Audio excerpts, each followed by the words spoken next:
ఏంటమ్మా పెట్టావా? దోసపిండి ఉండదు సార్. దోసపిండి ఉంది. ఇప్పుడు నీకు ఒక టీకి ఎంత ఖర్చు అవుతుంది, ఎంత లాభం వస్తుంది లెక్కేసావా? నేనేమో అన్ని లెక్క వేయి సార్. వేయాలి కదమ్మా. నాకు రోజుకి వచ్చి 200 కూలి వస్తుంది సార్. దీంట్లో 200 ఖర్చులు పోయి 30 రోజులు ఉంటుందా? 1-2 రోజులు హాలిడే ఇస్తావా? ఏముండదు సార్, మామూలుగా ఉంటాను నేను. ఇంట్లోనే ఉంటాను కదా. చేస్తావు. కాగితం పెడతావా?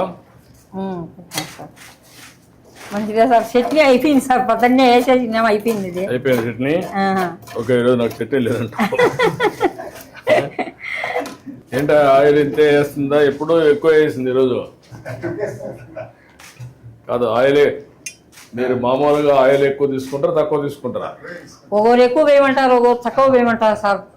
ఆయిల్ ఒకరు ఉరివే పోయొద్దంటారు. ఆరోగ్యం మీద కాన్సన్ట్రేషన్ ఉండేవాళ్ళు తక్కువ ఆయిల్ వేస్తారు. కొంతమంది ఎక్కువ తింటారు సార్. ఎక్కువ తింటారు. నీ లెక్క ప్రకారం ఏది మంచిది? నూనె తక్కువ వాడేది మేలు సార్. నువ్వు అందరికి చెప్తున్నావా? నేనేం చెప్పాను సార్, వాళ్ళు ఎట్లా కావాలంటే అట్లా వేసిస్తంట. చెప్పాలి కదమ్మా.